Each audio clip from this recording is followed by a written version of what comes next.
Kagulat World, hindi lang basta bumisita, kundi literal na nag-take over ang ating tennis queen na si Alexandra Ala sa Nike World Headquarters sa Oregon.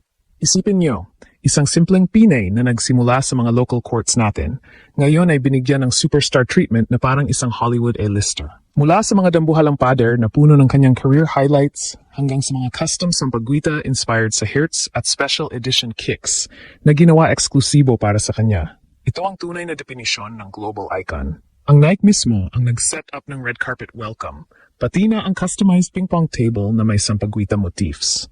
Grabe ang detalye, grabe ang pagkilala. Pero bakit pa ito shock factor para sa lahat? Dahil sa likod ng glitz at glamour na ito, alam nating lahat ang pinagdaanan ni Alex. Mula sa mga masasaklap na heartbreaks sa malalaking laban, matinding pagod sa travel, at ang pressure na bitbitin ng ranking ng Pilipinas. Ito na ang kanyang ultimate validation. Mula sa pagiging underdog, ngayon ay opisyal na siyang one of us sa hanay ng mga world-class Nike athletes. Hindi lang ito tungkol sa sapatos o damit. Ito ay tungkol sa pag-overcome ng doubts at pagpapatunay na ang grit ng Pinoy ay kayang mag-shine sa pinakamalaking stage sa mundo. Ang epekto nito, global. Nagugulantang ang tennis world dahil ang isang Pinay ang bagong mukha ng Asian talent. Mula US hanggang Manila, nag-apoy ang social media sa pride. Ang kanyang market value ay skyrocketing at ang pangarap na Grand Slam, ngayon parang abot kamay na. Ito ang ating bagong rally cry, mula sa loss to legacy at mula sa heartbreak to hope. Si Alexandra Ala ay hindi lang basta bumisita sa Oregon, siya ay nagmarka ng kanyang teritoryo. Ang Pilipinas ay umaangat kasabay niya. Grabe, Pinas!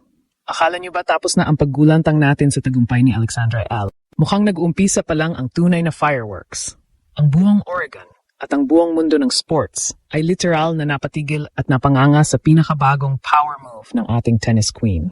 Hindi lang ito basta pagbisita sa opisina. Ito ay isang full-blown superstar treatment sa loob mismo ng Nike World Headquarters sa Beaverton. Isipin nyo, pagbaba pa lang niya ng sasakyan, red carpet na ang sumalubong sa kanya. Pero hindi doon nagtatapos ang shock factor. Pagpasok niya sa loob, tumambad ang dambuhalang pader o gigantic wall na puno ng kanyang career highlights. Mula sa kanyang makasaysayang Miami breakthrough hanggang sa pag-abot niya sa world number 31 ranking, lahat nandoon naka-display para makita ng buong mundo na ang isang Filipina ay naging global standard na nanggaling at determinasyon. Ang pinakabumihag sa puso ng marami ay ang atensyon sa detalye ng Nike para sa ating pambato. Imagine, binigyan siya ng isang custom sampagwita-inspired shirt. Ang blooming design na ito ay hindi lang basta fashion statement. Ito ay sumisimbolo sa ating Pinoy roots, sa ating kadalisayan, at higit sa lahat sa ating resilience.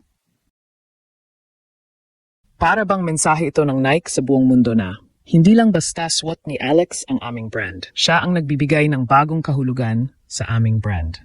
At hindi lang yan, may kasama pang special edition kicks o sapatos na ginawa exclusively para sa kanya. May mga custom touches ito na may sampagwita motifs. Isang sapatos na parang personal trophy na nagpapakita ng kanyang mahabang journey. Maging ang simpleng libangan tulad ng ping-pong table ay ginawang mini tennis court na may sampagwita details din. Grabe ang thoughtfulness at pagkilala. Pero bakit pa tayo ganito ka-emotional sa moment na ito? Dahil alam nating lahat na hindi naging madali ang daan para kay Alex. Sa gitna ng kanyang grind, yung pressure ng tumataas na expectations, yung matinding travel fatigue, at yung mga nakaraang masasakit na pagkatalo na minsan ay nagpapahina ng loob, dumating itong moment na ito na parang isang malaking validation mula sa universo. Ito ang turning point na matagal na nating hinihintay. Mula sa mga heartbreaks sa malalaking stage, ngayon ay nasa gitna na siya ng isang red carpet moment na sumisigaw na, "You're here to stay." Ika na, from seed to full bloom. Na-overcome ni Alex ang bawat duda at napatunayan niya na ang Pinoy ay hindi lang basta kalahok, kundi kaya nating maging icon sa pinakamalaking platform sa mundo. Sa mundo ng social media, hindi na mapigilan ang pagsabog ng pride mula sa mga netizens. Kaliwat kanan ng mga post na nagsasabing, "She's the IT girl now," at "$1,000,000 deal incoming." Excited na ang lahat sa mga susunod na outfit designs na isusuot niya sa court. May mga biro pa nga ang mga fans na, "No more ube kits, red na tayo forever." Dahil sa Nike branding. Pero sa likod ng mga biro, nandoon ang tunay na inspirasyon. Ang mga magulang na may mga anak na nag-tennis ay biglang nagkaroon ng bagong pag-asa. Ang mga Phil-Am sa US ay nakaramdam ng matinding koneksyon sa kanilang pinagmulan. At ang mga Pinoy dito sa Pinas ay pakiramdam na nanalo rin sila ng corona. Dahil kay Alex, ang bawat batang babaeng may hawak ng racket ngayon ay naniniwala na posible palang maging world class. Hindi lang basta bumibisita si Alex sa HQ, she is owning the future, and we are all witnessing history in the making. At heto na ang pinakamalalim na parte ng kwentong ito. Bakit ba ang pagbisita ni Alexandra Ayala sa Nike HQ sa Oregon ay hindi lang isang simpleng corporate event? Dahil ito ay isang ganap na movement na nagpapabago sa landscape ng Pinoy sports habang buhay. Matapos ang initial shock at yung mga tears of joy vibes sa red carpet, unti-unting pumasok ang isang napakalakas na realisasyon.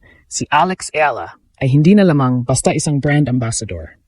Siya na ang mukha ng bagong henerasyon ng Pinoy excellence sa global stage. Yung custom sampaguita shirt na suot niya, yung special edition kicks na may mga hidden Philippine motifs, at maging yung ping-pong table na ginawang tennis court tribute. Lahat ng iyan ay may malalim na mensahe mula sa Nike. We see you, we believe in you, and the world should too.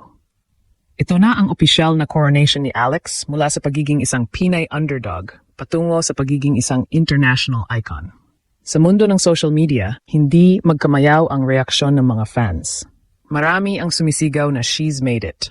At ang tagumpay na ito ay mas malaki pa raw sa anumang single win sa court dahil ito ay tungkol sa pagkilala sa kanyang pagkatao at pinagmulan. Excited na ang lahat na makita ang mga future outfits niya na may dampi ng sampaguita at kulay ng watawat ng Pilipinas. Iba naman ang sobrang na-touch sa simbolismo ng ating pambansang bulaklak na nag-blooming sa loob ng pinakamalaking brand headquarters sa mundo. Para itong isang metaphor ng ating resilience bilang lahi, na kahit saan tayo itanim, tayo ay mamumukadkad. Ang film community sa US ay pakiramdam na home court nila ang Nike dahil kay Alex. Habang sa Pinas naman, ang mga magulang at kabataang nagtetennis ay mayroon ng konkretong ebidensya na kaya pala nating maging ganito kalaki. Lahat tayo ay pakiramdam na bahagi ng isang family win na para bang tayo mismo ang nakapasok sa mga dambuhalang pintuan ng Oregon HQ. Pagdating naman sa global impact, ramdam na ang pagyanig sa tennis insiders at fashion circles.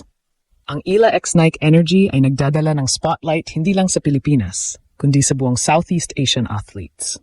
Ang pagpili kay Alex bilang face ng brand ay magsisilbing motibasyon sa libu-libong batang babae sa Asia na magsimulang maglaro ng tennis. Siguradong susunod na ang iba pang global brands at ang kanyang market value? Skyrocketing na talaga. Pinag-uusapan na ang possible $1 million campaigns at signature lines na magpapatatag sa kanyang pangalan bago ang Grand Slam season. Dahil sa suportang ito, mas tumataas ang confidence ni Alex sa court. Alam niyang may sandigan siyang dambuhalang brand na naniniwala sa kanyang galing. Ang conflict to triumph arc ni Alex ay perpekto. Mula sa mga araw na ang tanong ng mga banyaga ay sino ba to? Ngayon si Alex na ang standard.